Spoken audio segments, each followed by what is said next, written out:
बिस्मिल्लाहिर्रहमानिर्रहीम। आप देख रहे हैं निज़ाम टीवी। मैं हूं आपका मेज़बान डॉक्टर शाहिद इकलाल। जहां पाक फौज को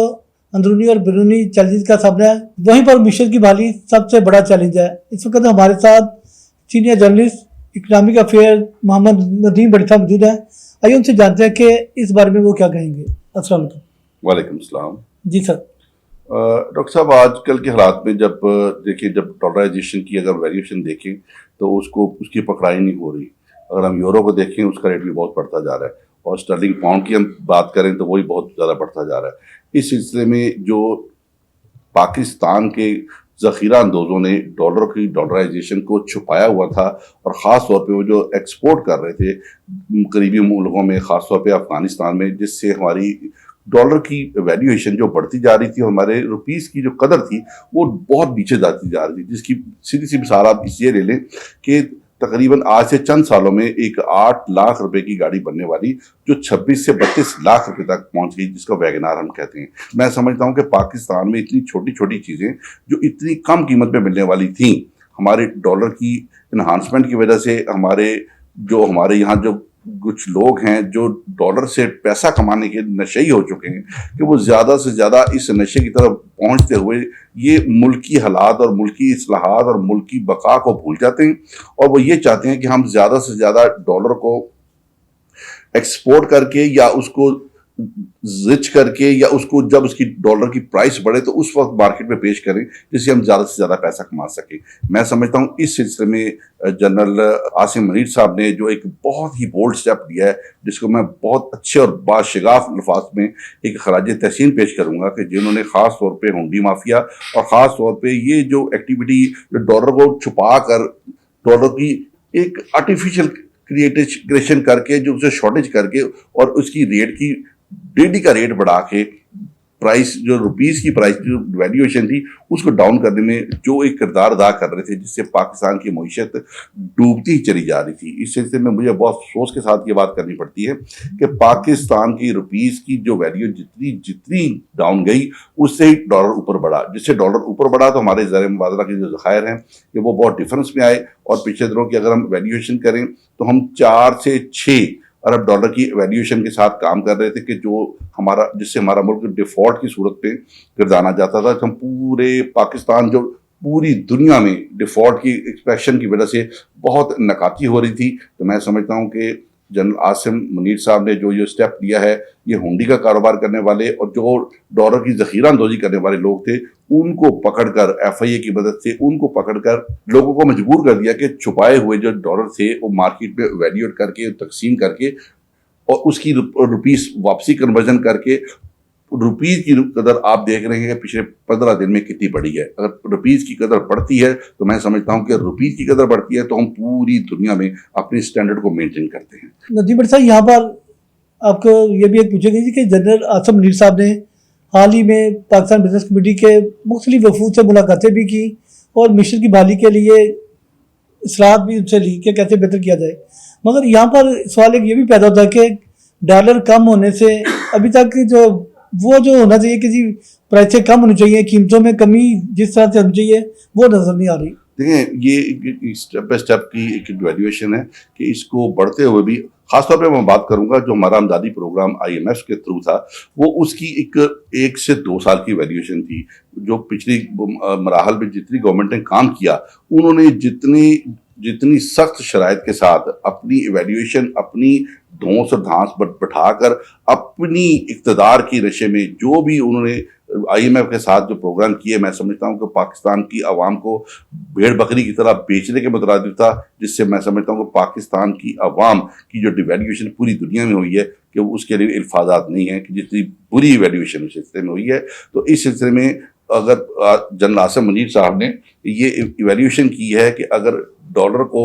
जिन लोगों ने छुपा के रखा हुआ है उनको बाहर निकाल के मार्केट में रवा करने की कोशिश करते हैं, तो मैं समझता हूँ कि जितना मार्केट में डॉलर इवैल्यूएट होता है, मूव करता है, सर्कुलेट करता है, तो मईशत के हालात स्टेप बाय स्टेप अच्छे होने की कोशिश होगी। ये क्योंकि ये एक रात का प्रोसीजर नहीं है, ये सालों का प्रोसीजर है और इन सालों के प्रोसीजर पर महीद मैं समझता हूँ कि अभी तो सिर्फ 15 दिन की बात है कि जितने जितने एक्शन उन्होंने कर लिए हैं, तो अगर 1-2 महीने की एक्टिविटी और रही तो मैं समझता हूँ कि डॉलर की फ्लक्चुएशन से, डॉलर की इवैल्यूएशन से और डॉलर की फरावादी की वजह से पाकिस्तान की जो रुपीस की कदर बहुत बेहतर पहुंच जाएगी। जबर साहब, पाकिस्तान के जो सफ़े अव्वल के इंग्लिश अखबार हैं उनमें भी आपका आर्टिकल एक छपा कुछ दिन पहले, जिसमें आपने पाक फौज के सरबराह जनरल आसिम मुनीर साहब के वाले से बड़ा अच्छे अल्फाज में आपने उसमें लिखा है, उस वाले से बताइएगा। देखिए, मैं फ़ख्र महसूस करता हूँ अपनी पाक फ़ौज पे, बल्कि उनको खराज तहसीन पेश करता हूँ और बादशाह फवाद बल्कि दोनों हाथों से उनको सलाम पेश करता हूँ कि इतनी 7.5 लाख पर मुहीत हमारी बेहतरीन, दुनिया की बेहतरीन फ़ौज,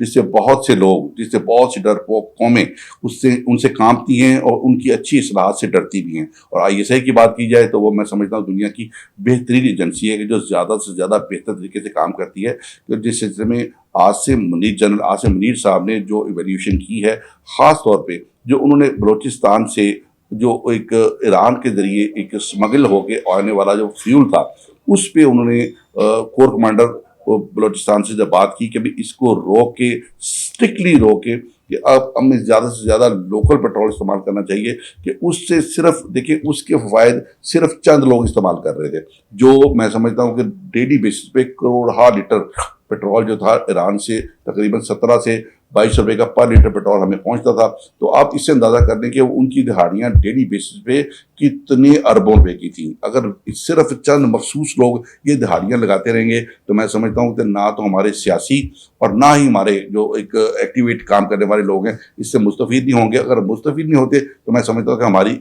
इकॉनमी को क्लैप्स होने के ज़्यादा खतरात महसूस होते हैं। अच्छा but sir, non documented business committee के वाले से जो जनरल आसिम मुनीर साहब से बिजनेस कमेटी की भी मुलाकात हुई और उसमें कई अहम इकदाम किए गए, उस वाले से बताइएगा। उस सिलसिले में कराची के कुछ नॉन बिजनेसमैन लोगों ने बात की कि जितनी नॉन डॉक्यूमेंटेड हमारे पास इस वक्त इकॉनमी एग्जिस्ट कर रही है, तो FBR को चाहिए, ख़ास तौर पे FBR को चाहिए कि ज़्यादा से ज़्यादा लोगों को टैक्स नेट पे लाएं और जो लोग टैक्स नेट में आके income tax, with holding tax और जनरल सेल टैक्स अगर देना शुरू करेंगे तो मैं समझता हूँ कि पैसा घर से पैदा होना शुरू होगा। हमें किसी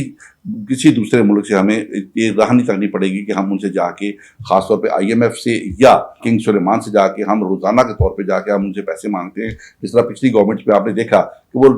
बाकायदा तौर पे एक कहते हैं ना कशकोल लेके जाते रहे कि हमें ज़्यादा से ज़्यादा